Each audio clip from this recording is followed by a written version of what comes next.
sexta lição, Política e Ideias, e o Mises começa... Estou compartilhando minha tela com vocês aqui, e só deixa eu acompanhar aqui também. Peraí. E o Mises começa falando que nós vivemos e tivemos umas evoluções sem precedentes das condições vividas no século XIX e no século XX, né? Que a gente foi se desenvolvendo muito e que se esperava no século das luzes, um pouco depois dos Estados Unidos conseguir sua independência, de quando as colônias espanholas e portuguesas conseguirem suas independências, que as guerras cessassem, né, ou diminuíssem bastante, porque se teria mais brigas internas. Mas com a Segunda Guerra Mundial, se teve uma grande decepção nesse sentido, porque as guerras não cessaram. E quem desenhou esse modelo de Estado, as pessoas que pensavam nesse modelo de Estado, elas foram idealizadas por estatistas, filósofos, juristas, principalmente foi no século XVIII isso, e no XIX, era que os homens tinham uma meta comum. Então eles pensavam que no Estado as pessoas teriam uma meta comum e que, apesar de algumas discordâncias e alguns discursos, mesmo com alguns discursos partidários, esses discursos seriam para que as pessoas convencessem as outras que uma ideia era melhor em relação à outra.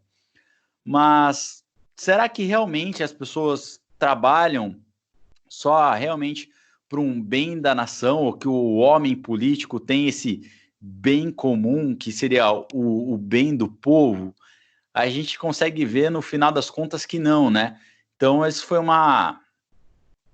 eles tiveram essa ideia errônea que acabou levando essa estrutura que a gente tem, que funciona, a democracia é boa, não é o melhor dos mundos, é o menos pior, como alguns dizem, né? Mas a gente viu que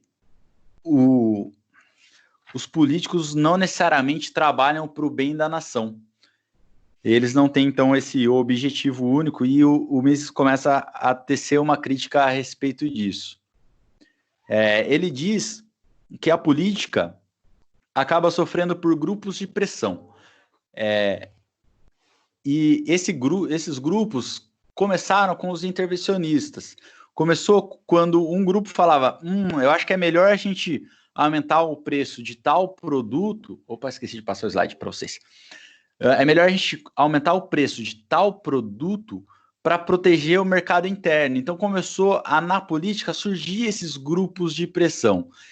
E o Mises até cita o exemplo dos Estados Unidos, onde se tem dois grandes partidos, os democratas e os republicanos, mas dentro desses partidos existem bancadas suprapartidárias, que não trabalham necessariamente pelo posicionamento do partido, e sim pelo posicionamento do grupo de pressão pelas quais eles foram eleitos. Então, por exemplo, o Mises vai citar que os produtores de leite, por exemplo, eles não querem que o leite seja um produto barato, mas eles querem que os cereais que eles compram para alimentar o gado, que isso seja um produto barato, para eles terem uma margem maior.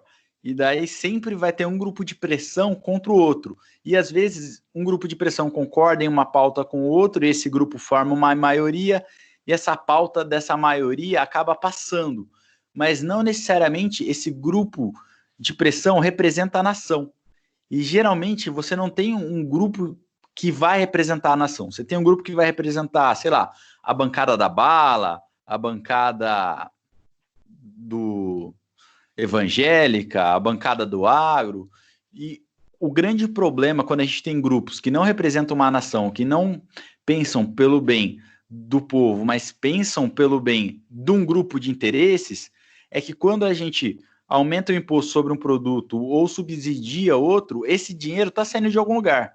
Então você não consegue dar subsídio, por exemplo, para produtor de leite sem que você tire esse dinheiro de algum lugar. Então a população, de uma maneira em geral, vai pagar os custos desses grupos de pressão e das leis que eles aprovam. Então no Brasil, se eu não me engano, o leite em pó, ele tem subsídio, ou a taxa de importação do leite em pó é mais cara, Isso faz com que o leite em pó nacional seja comercialmente, faça sentido comercial, mas se a gente não pagasse esse subsídio, a gente conseguiria importar leite em pó mais barato do que o leite é produzido no Brasil. E daí, a pergunta que fica, e uma coisa que a Economics critica é, compensa a gente onerar os pagadores de impostos para que a produção nacional seja mais barata artificialmente, porque você tem subsídio ali? Será que não compensaria reduzir os impostos ou facilitar a carga facilitar a carteira trabalhista, facilitar a carga tributária, ao invés de dar subsídio, tirar dinheiro de uma população e destinar para uma área específica, para um grupo de pressão específico? E isso é uma coisa que a gente vê não só na política nacional, a gente viu aqui em Campinas também, com o pessoal da Abrazel, se eu não me engano, Associação de Bares e Restaurantes, que eles queriam passar uma lei para que toda pessoa cadastrada no iFood, que eles tivessem alvará de funcionamento e mais alguma outra coisa da prefeitura. Eu acho que até para um exercício aqui, que a gente tem a maioria postulante, quais são os grupos de pressão que nós podemos ver no Brasil e em Campinas e como eles atuam? Se vocês quiserem falar, fica à vontade, para não ficar muito cansativo.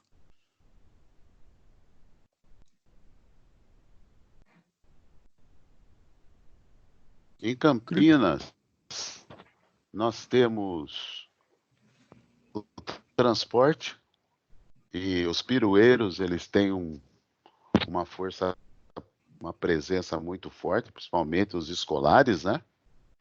Uhum.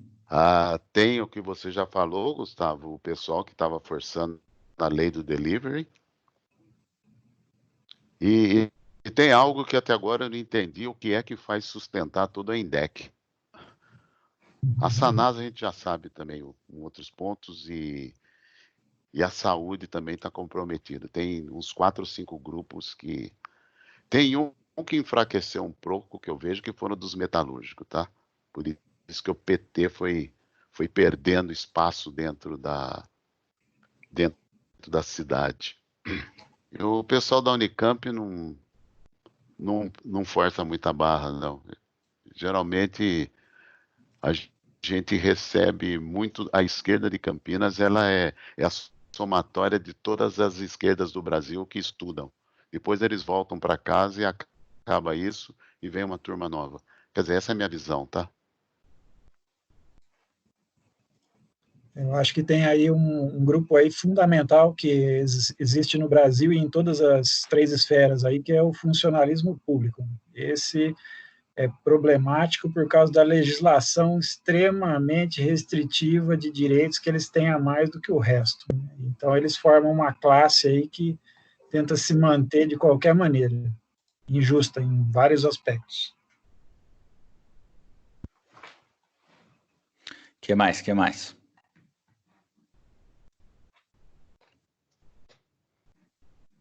Bom, a bancada rural, né, que agora virou agro, é uma das mais fortes, né? Eles têm noção. E teve uma que há 2 anos atrás parou o Brasil, né? Sim, dos caminhoneiros? A dos caminhoneiros. Bom, Essa realmente mostrou que tinha força.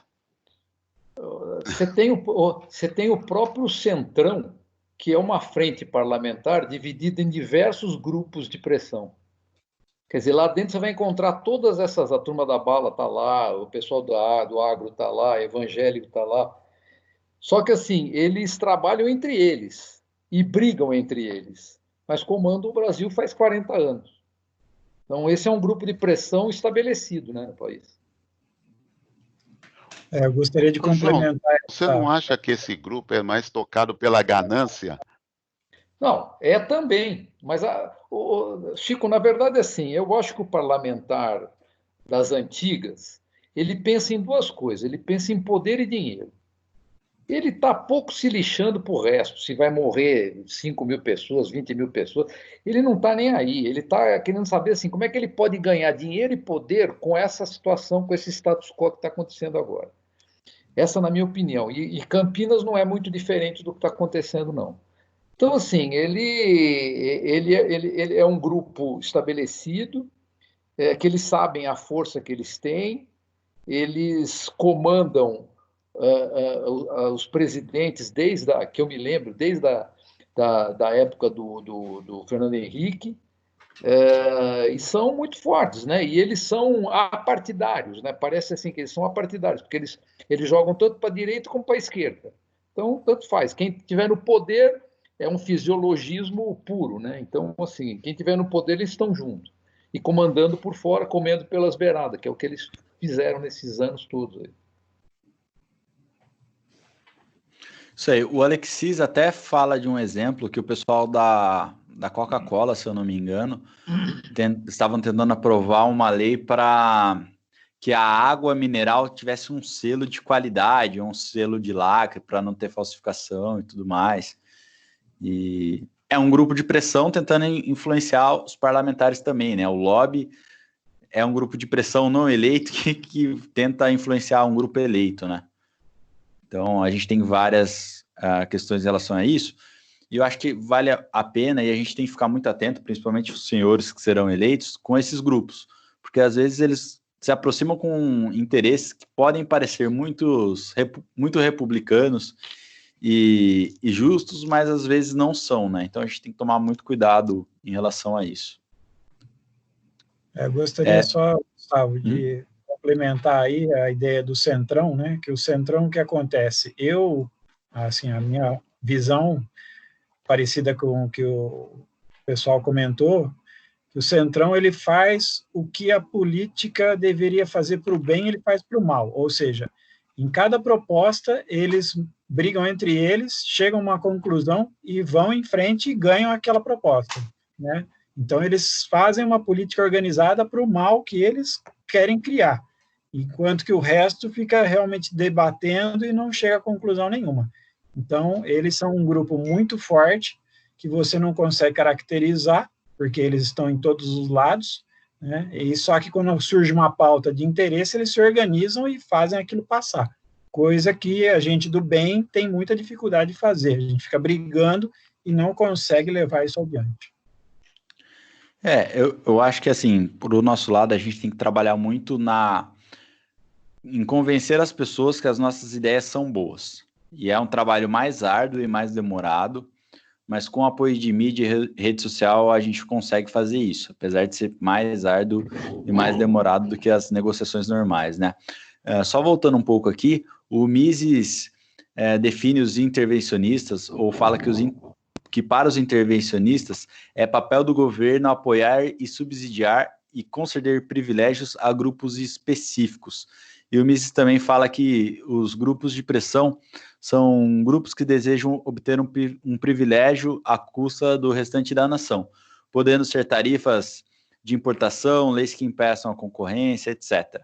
Ele dá um exemplo dos produtores de cana-de-açúcar nos Estados Unidos, que provavelmente para cada 500 americanos, 499 gostariam de pagar mais barato pelo açúcar, mas por causa de um grupo de pressão, de uma pessoa a cada 500, eles acabam pagando mais caro pelo açúcar por causa de tarifas alfandegárias. O intervencionismo e os interesses específicos. Então, a gente viu que a ideia dos fundadores do modelo de governo, como se pretendia chegar, não foi muito bem atingido, porque as pessoas que acabaram sendo eleitas não foram pessoas que tinham uma pauta de nação, e sim pessoas que pertenciam a algum grupo específico. Então, esse modelo acabou sendo deturpado, porque ele não previu que isso daí aconteceria. E que não previu também que esse grupo eleito não proporcionaria um bem especial aos seus eleitos, e não previu que esses eleitos iriam proporcionar um bem maior aos seus eleitores do que a um grupo específico de nação.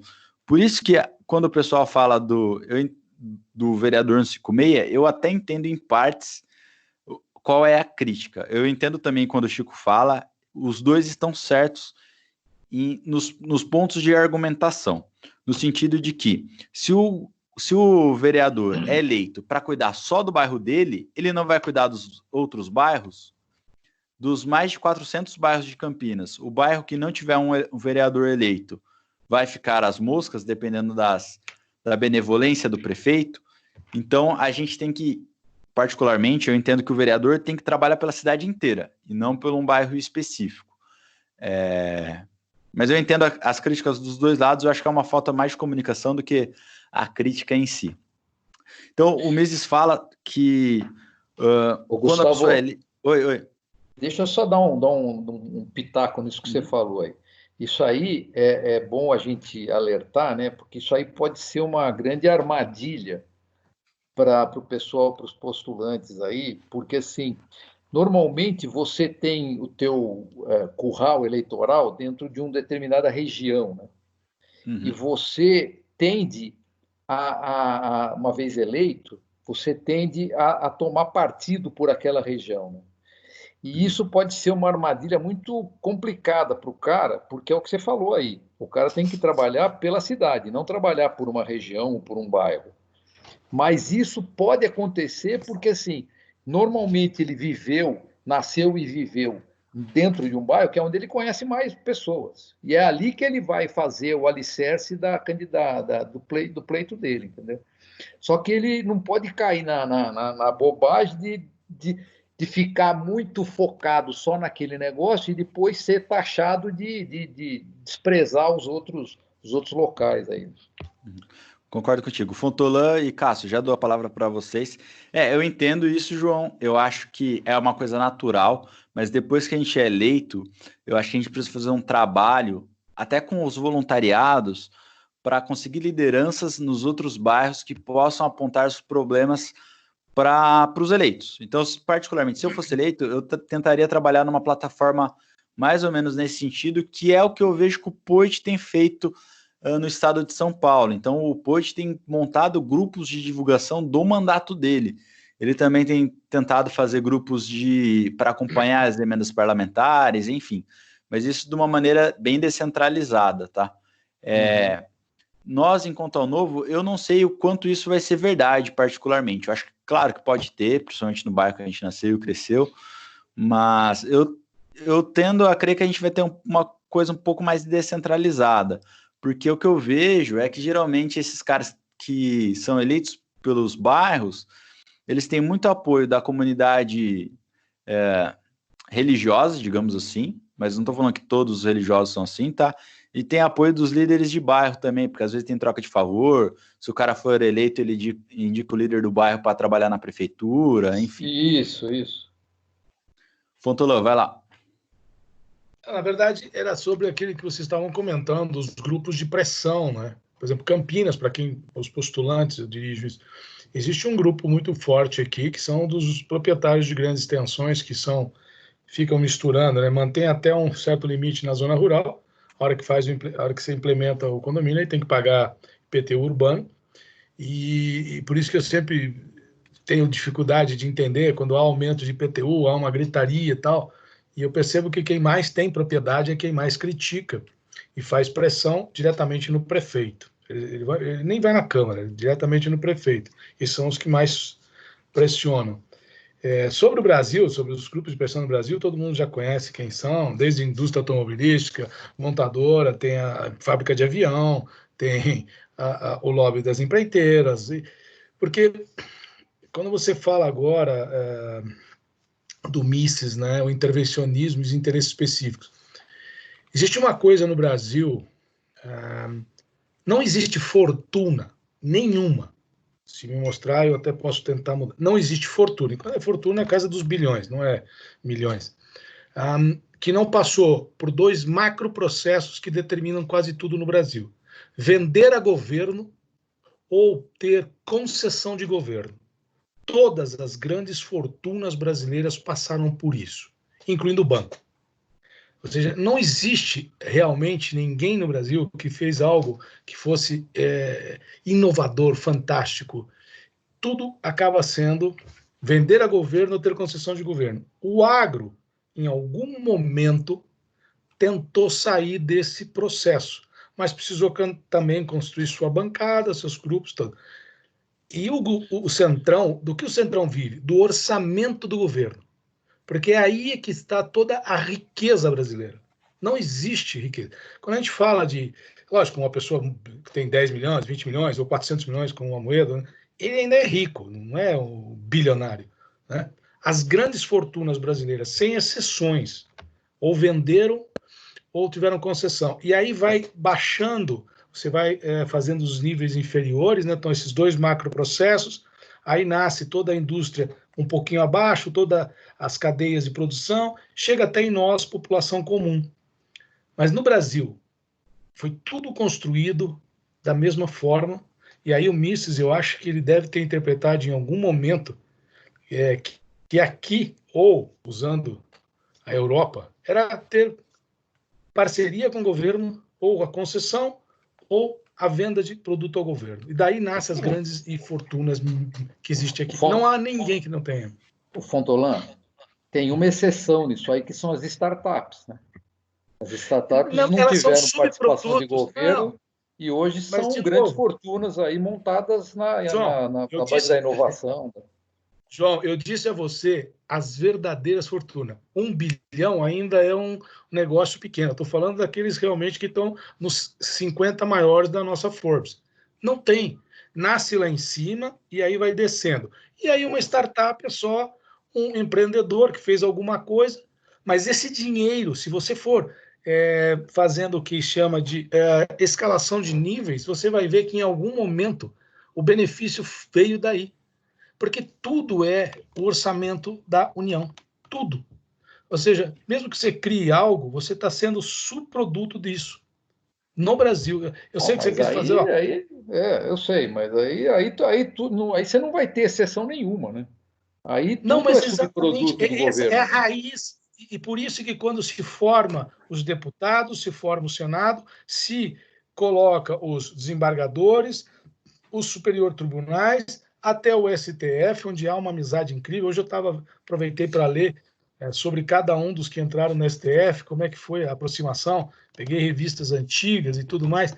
É incrível. A camaradagem, até hoje, só para que vocês saibam, ninguém nunca que chegou lá para ser sabatinado pelo Senado foi reprovado. Ou seja, então é uma coisa de camarada. Então, na medida que você forma aos políticos das bases, então você vai chamar de centrão, você depois forma o Senado e você coloca os níveis de proteção para esses dois macros interesses. Por isso que ninguém vai preso, se for preso. Quando o Moro botou alguém para fora, foi um ponto fora da curva, que vai voltar ao normal. O normal ainda nós vivemos ainda do rei. E todo mundo quer saber do orçamento do rei. E é daí que nascem as fortunas. Tudo. Porque então as grandes construtoras faziam as coisas, a Petrobras comprava equipamento, comprava isso, comprava aquilo. Aí a startup inventa uma coisa, mas depende desse movimento de economia, infelizmente, no Brasil.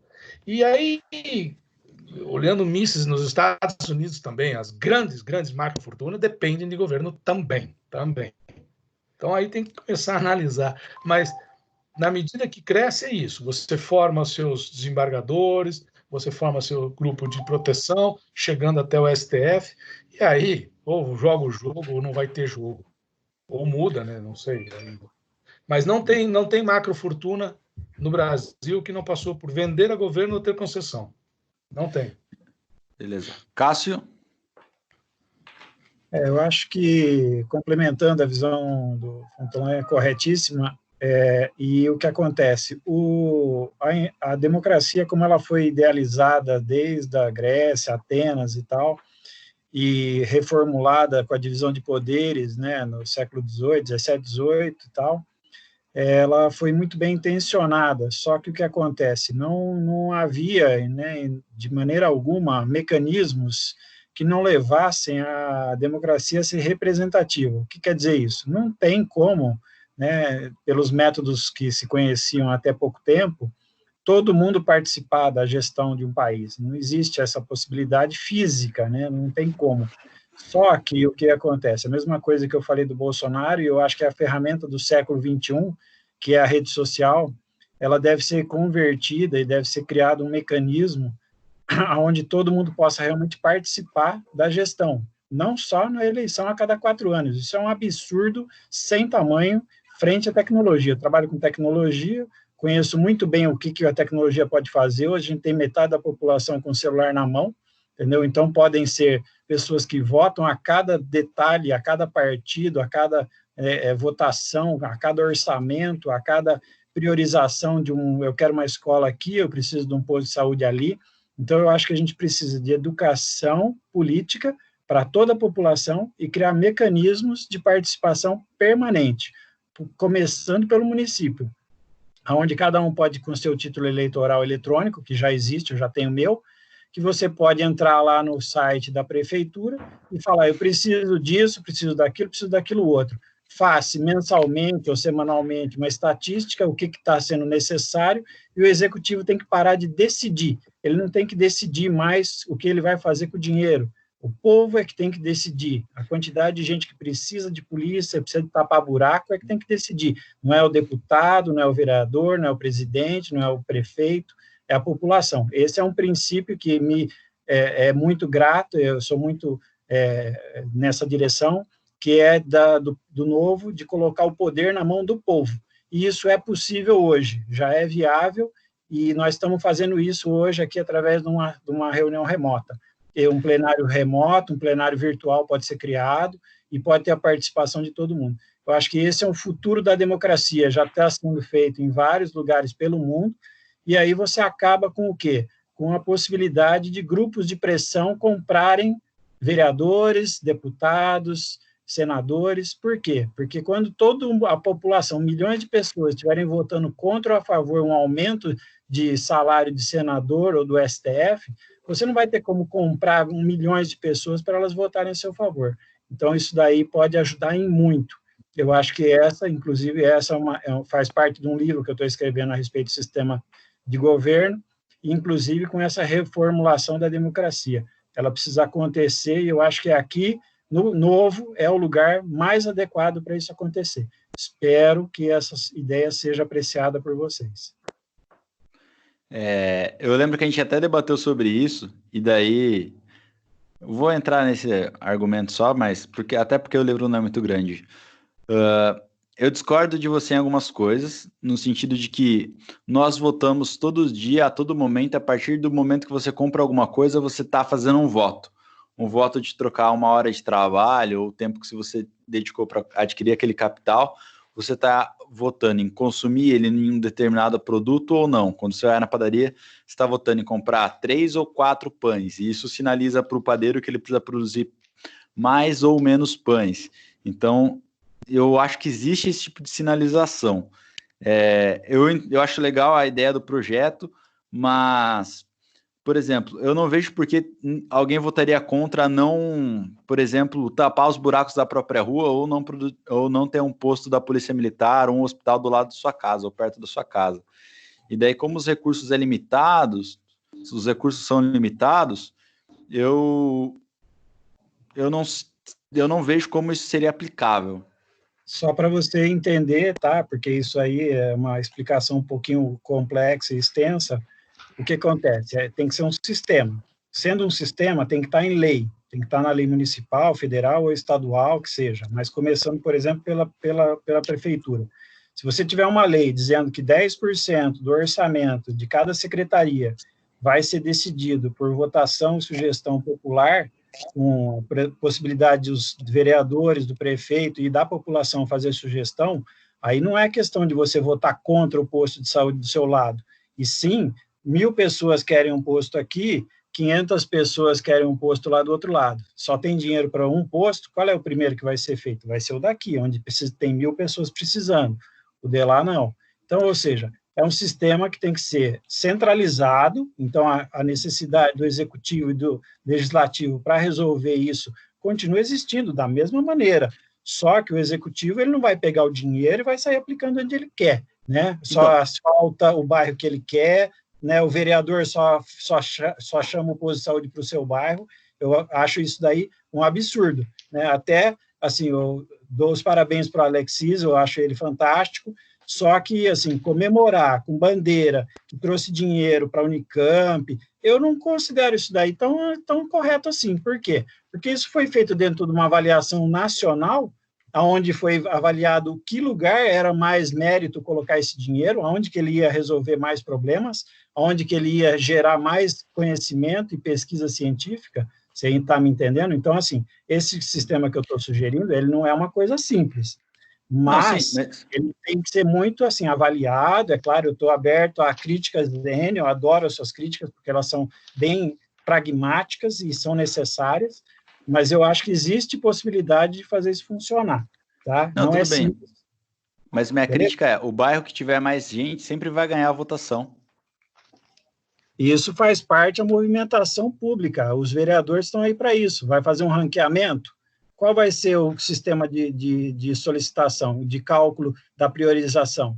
Tem 1 milhão para construir, dá para construir quantos postos de saúde? Dá para construir 2. Onde vão ser? Onde está pior? Aí cabe ao executivo e ao legislativo fazer um sistema de lei que caracterize isso daí. O que vai indicar? Vai ser o IDH, o Índice de Condição Humana? Você está entendendo? Existem mecanismos para isso, né? Nós temos pouca medição da realidade da população. Eu acho que isso daí é o fundamental. Então, inicialmente, a primeira coisa que teria que começar é o quê? A população pedir o que ela quer com geolocalização. Ou seja, onde que eu preciso do posto de saúde? Onde é que eu tenho um buraco?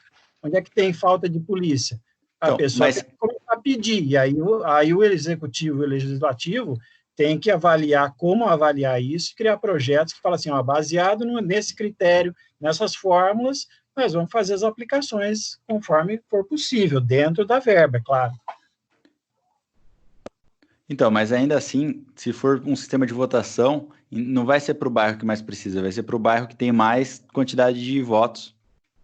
Mas tudo bem, depois a gente discute isso. Não está definido, é uma sugestão. Cássio, quando fala nesses critérios, o critério técnico seria o mais adequado, tá? Sem dúvida. Mas não existe, né? Esse seria. Então é mais fácil ir pelo critério técnico estatístico do que no momento desse simplesmente a maioria, tá? Porque existe o risco de ter 2 postos de saúde a 500 metros do outro por causa da maioria dos votos. Aí o critério técnico impede isso, é falar onde há mais necessidade. Não é apenas... Mas a gente discute isso depois. Isso. Maravilha, estou aberto a críticas. O único ponto, Cássio, eu não sei se você já leu alguma coisa, ouviu o Oscar Motomura, que fala sobre a falha do sistema. Dá uma olhada no Amanda sobre isso. Tá? Desculpa, depois eu converso contigo no off. Perfeito. Bom, vamos lá, pessoal. Existe o Oscar Motomura, mas depois eu falo com você em off. Beleza. Então, o Mises fala que os pedidos de escolas, hospitais, faz com que aumente os gastos públicos e esses grupos de pressão sempre vão tentar favorecer o lado dele, e o que esses aumentos de gastos, sempre tentando favorecer o grupo que ele representa, vai ser aumentar o imposto ou aumentar a inflação, porque o governo vai imprimir dinheiro para ter mais dinheiro circulando no mercado e assim conseguir pagar os gastos, né? E o Mises faz uma crítica que é muito difícil de você conseguir controlar a inflação ou diminuir impostos através da política, porque quando uma autoridade tenta passar um projeto de lei para limitar os gastos, geralmente um grupo de pressão vai declarar que tal projeto é inconstitucional na prática, ou que não pode ser aplicado, ou que o dinheiro deve ser aplicado em alguma outra área porque é mais importante. Então, geralmente quando o Estado começa a crescer, é muito difícil da gente conseguir fazer que ele retroaja, né? Então é um processo muito complicado. Me critica também as pessoas que falam que a ditadura pode ser a solução para os problemas econômicos, mas não é verdade, porque chegando lá o ditador pode fazer o que ele bem entender, e como só vai ter ele de ditador, você não vai ter nenhuma outra escolha, né? E ele faz mais uma crítica também, porque algumas pessoas falam que todas as civilizações vão chegar a um fim, e ele até cita 2 escritores, e um é alemão e o outro é inglês, mas ele fala que isso não é bem uma verdade, porque as civilizações são muito interdependentes no âmbito histórico. É muito difícil você falar quando começa a partir desse exato momento começou uma civilização e a partir daquele outro exato momento essa civilização terminou. Elas têm muita influência, né? Porque o tempo é contínuo. Então, a gente sempre vai ter essa troca de influências entre civilizações. Daí a gente vai para a inflação e o intervencionismo destruíram a civilização romana. E o Mises faz essa crítica que, olhando para trás, a gente vê desde a civilização romana, que para a época era uma civilização que estava muito à frente do seu tempo, em todos os graus, tanto filosófico, quanto de estrutura, quanto no divisão de trabalho. E ele até começou o capitalismo ali, e daí o Mises analisa mais a fundo e ele entende que o que acabou com a civilização romana foram os controles de preço e a inflação. E por que foi isso, né? Porque com controle de preço, às vezes não compensa você produzir um determinado produto. Então as pessoas começaram a passar fome, porque já não era rentável trabalhar, e elas começaram a voltar para o campo. E depois foi passada uma lei que não se podia voltar para o campo. E, ao mesmo tempo, em paralelo, foi tendo uma inflação. E a inflação romana não era como a inflação de hoje, que você liga uma impressora, ou hoje em dia está mais fácil ainda, que você digita um número no computador e surge mais dinheiro. Não. Eles iam alterando a liga metálica da moeda para ficar uma moeda mais barata, digamos assim, porque os recursos para cunhar a moeda eram limitados, né? Me fugiu agora, mas ele cita qual era a liga metálica lá. Então, a gente vê que as leis que restringem a liberdade acabam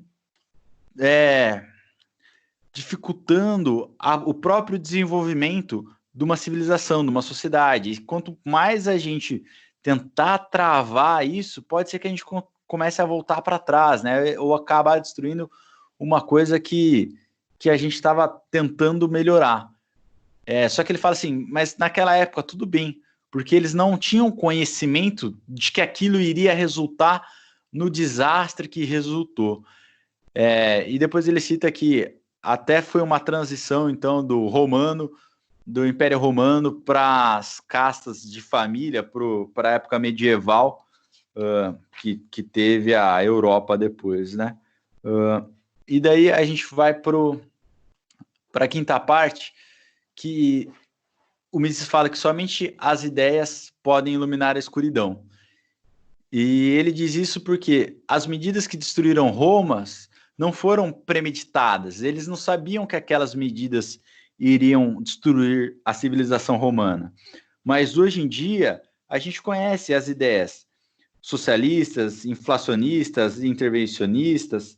Essas ideias são feitas por escritores, professores, filósofos, e algumas pessoas falam, mas essas ideias são muito ruins, o Marx ter escrito o Capital foi ruim, mas o Mises fala que não, porque uma boa ideia, você pode combater essa ideia, você pode derrotar essa ideia.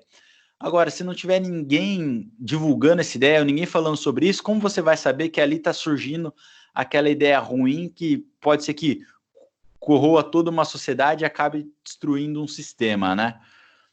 E tudo que ocorre, o Mises acaba falando que tudo que ocorre na nossa sociedade, nos nossos dias, é fruto de ideias, sejam elas boas ou sejam elas más, e que cabe a nós divulgarmos as boas ideias e combatermos as más ideias.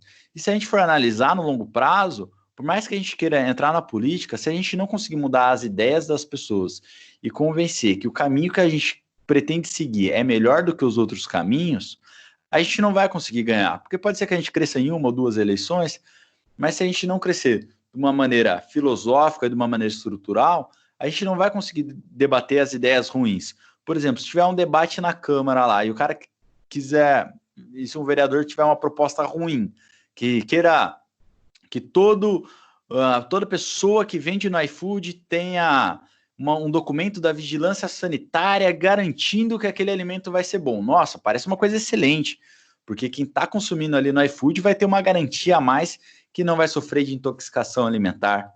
Mas espera aí, se isso fosse uma questão importante, será que o próprio iFood já não teria um critério dentro do próprio aplicativo, ou se as pessoas estivessem sofrendo de intoxicação alimentar ou algum outro problema por causa dos aplicativos de comida ou aplicativo de transportes, será que as pessoas não parariam de consumir esse aplicativo e iriam para um aplicativo de uma concorrência? Então, é muito importante que a gente tenha as ideias de liberdade como alicerce nosso, para a gente saber muito bem o que a gente vai defender e o que a gente não vai defender, né? E deixa eu voltar a minha tela aqui, não sei se alguém quer comentar alguma coisa. Chico, tô te vendo aí. Eu queria comentar um negócio, Gustavo. Manda lá. No momento aí do texto, eles falam que quando teve a revolta do proletariado, que eles chamavam de revolta das massas, né? Que aquilo lá não foi escrito, não foi engendrado por nenhuma massa. Aquilo lá foi engendrado pelos intelectuais da época, né? Porque os intelectuais é que escreviam as doutrinas, e a doutrinação que era o carro-chefe do lançamento das ideias, né? E eles falam assim, que a doutrina marxista, só os proletários têm boas ideias. Olha só. E o que não é verdade, né? Porque isso aí não foram nem eles. Inclusive, esses autores socialistas na época foram chamados de burgueses, né?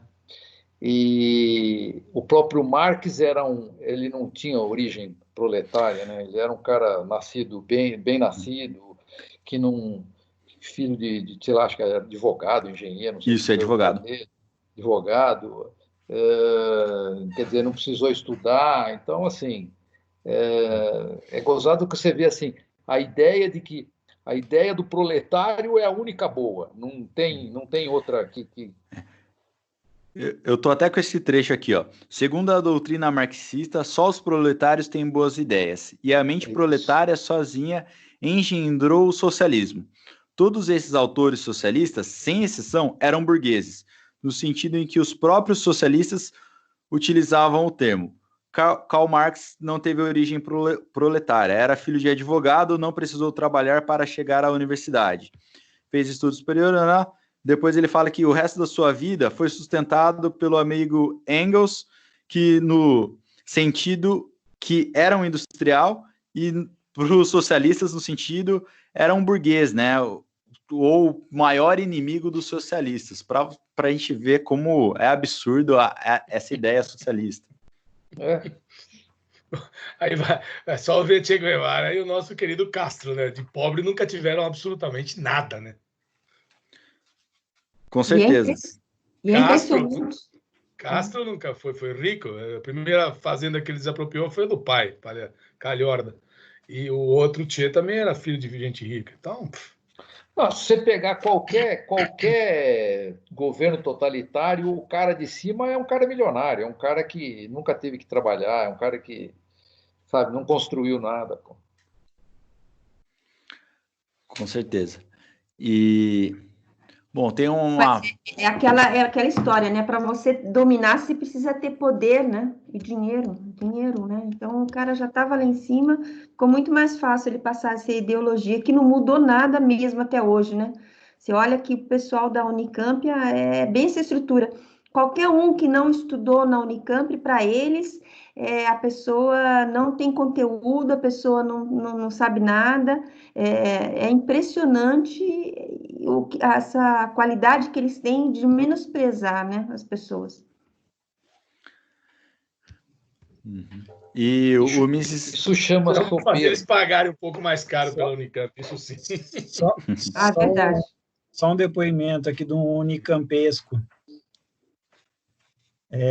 Eu gostaria de comentar, assim, entre as quatro paredes aqui, mas como tendo sido formado em 2 cursos na Unicamp, mestrado, né, eu posso dar um depoimento que é o seguinte: infelizmente, existem muitas pessoas dentro da Unicamp que não precisariam estar lá, ou então, pelo menos, não precisariam dela gratuita, poderiam ter pago até o triplo do preço de uma particular, porque eu tive colega meu que depois de 5 anos, ou 7 anos, no caso do segundo curso, né, que pegaram o diploma no dia da formatura e falaram assim para mim: tchau, Cássio, agora eu vou entregar esse diploma para o meu pai e vou fazer o que eu quiser da minha vida.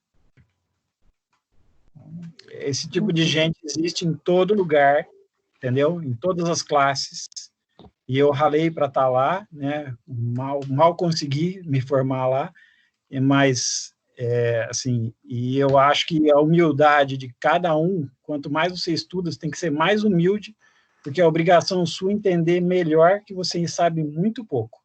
Então, eu espero contribuir nessa área. Ok. Cássio, tem um nome para esse tipo de pessoa que você falou, viu? Uma coisa que eu gostei muito assim dessa última parte. Desculpa, Chico. Uma coisa que o Miss falou que eu achei muito importante nessa última parte, que eu acho que a gente pode levar como mensagem final dessas 6 lições, é que as boas ideias devem ser levadas às pessoas de tal modo que elas se convençam que essas ideias são corretas e saibam quais são as errôneas.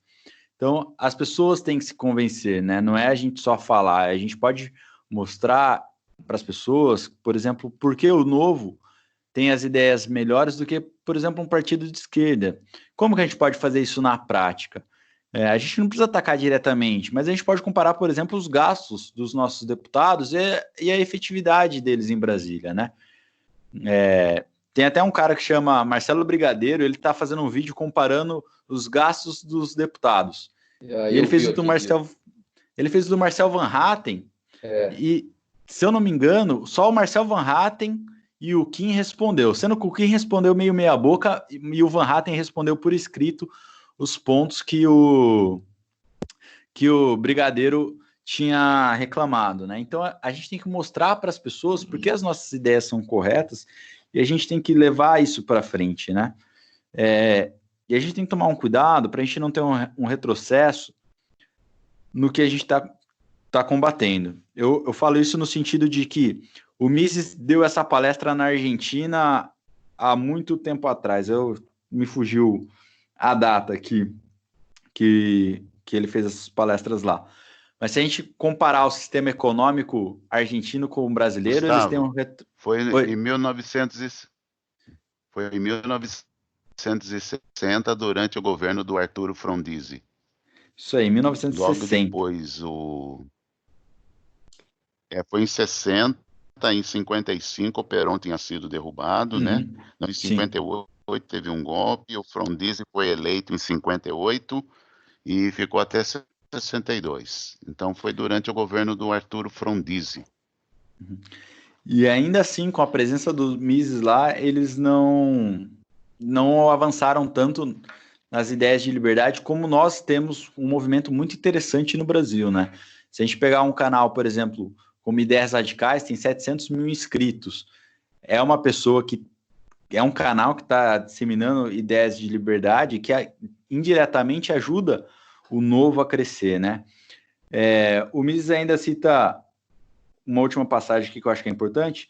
No glorioso período do século XIX, as notáveis realizações do capitalismo foram fruto das ideias de economistas clássicos, como Adam Smith, Davi Ricardo, Frederic Bastiat e outros. Eu não sei se vocês querem continuar com o mesmo formato ou não, mas se vocês quiserem continuar, a gente pode ver mais para frente, de partir para o Bastiat, que tem dois livros, na verdade, que eu acho que são fundamentais para qualquer um que pretenda se candidatar. Um primeiro que é A Lei, e um segundo que chama O que se vê e o que não se vê. Então, esses 2 livros, assim, mesmo se a gente não continuar nesse formato, eu recomendo que vocês leiam, tá? A Lei e o que se vê e o que não se vê do Bastiat. Gustavo, outro dia eu assisti a palestra eu não vou lembrar o sobrenome dele, é o Ives, é um sobrenome meio complicado, que foi lá do DN, o DN que pôs ele para falar. E ele falou sobre um livro, ele falou sobre esse O que se vê, o que se não vê do Bastiat, e falou de um livro do Hayek, que parece que é o primeiro livro que fala sobre liberalismo. Você lembra do nome desse livro, não? Não lembro. Livro do Hayek? Diz que é um dos primeiros livros, diz que ele é curtinho, não é nem muito grande, dá para ler assim, tipo, num dia. Esse aí seria interessante também a gente poder dar uma olhada nisso. Deixa eu ver, tô entrando na Amazon agora. Não, deve ser um dos primeiros dele. O Hayek, ele até tem uma história legal, que ele tinha um relacionamento muito bom com o Keynes. E ele sempre foi legal. Isso é uma coisa que a gente pode levar como ensinamento também, né? Então, pessoal, por hoje é isso. Se vocês quiserem debater outras coisas, depois me mandem uma mensagem no privado para a gente ver se a gente continua ou não esse formato. E semana que vem a gente vai ter uma aula com o Alexis, tá? Se eu não me engano, tá marcado para... Deixa eu abrir o WhatsApp aqui, ver para não passar o horário errado só.